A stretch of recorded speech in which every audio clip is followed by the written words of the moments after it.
I'm Jason Meeker, and I'm running for Place 1 for Austin City Council. And I'm running because I want to have a more responsive government that people can turn to at Austin City Hall. I think that city government in Austin now has been concentrating on development only for far too long, and specifically downtown development. And I'm proposing the creation of a Department of Neighborhoods to help address the disparity of neighborhoods against development. We can have economic development and neighborhood preservation together. Department of Neighborhoods will do it. Seattle and Portland have that. And I also want to create an Office of Public Advocate. So we'll have an elected ombudsman who will be the person that you'll be able to go to and turn to. It'll push back on the concentration of power what the city manager has and the concentration of power that the city council has. I think this is a moral question. And what I mean by that is, right now we have a war that's going on in the Middle East.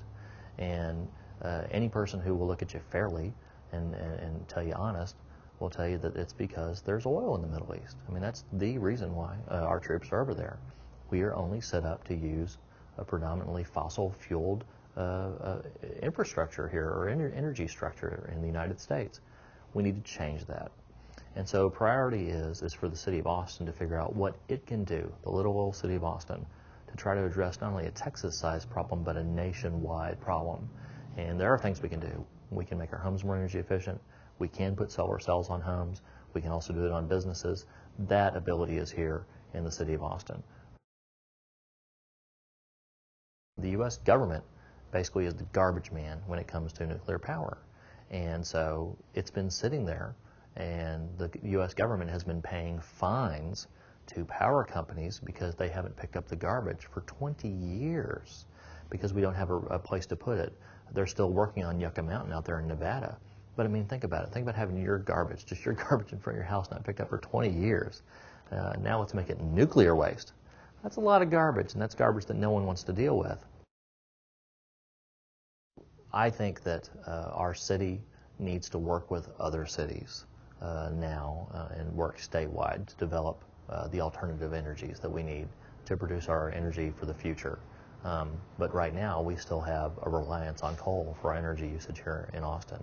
I mean, we are having to defend our ability to use oil. We don't have that so much with coal, okay, because we don't have troops up there in Wyoming and other places where they produce coal, obviously. But still, it's a dirty way to make oil, make fuel. It's a dirty way to power ourselves. Solar power is exciting. I love it that we're finally getting there to where we can actually produce solar energy.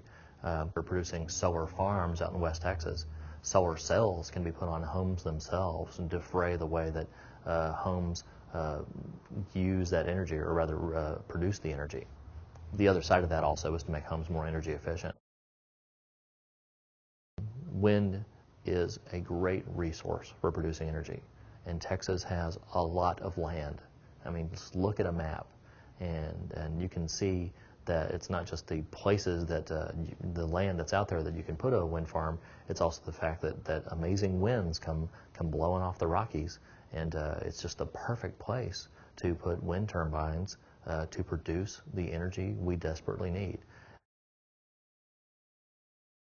The city of Austin makes money producing power, absolutely. And so if you stop selling power, how do you pay for the things the city needs to do? We need to do what's morally right and what's right for the city, for its energy usage and also its energy production. But right now, to hold back on making that kind of investment just because Austin needs to make money by burning coal, that's a terrible way to look 20, 30, 40 years into the future, and how Austin's going to need to be producing energy, and how Austin's going to need to be surviving and functioning as a city. Do you really need your employees to be there between 8 and 9? Can you shift that? Can you have telecommuting?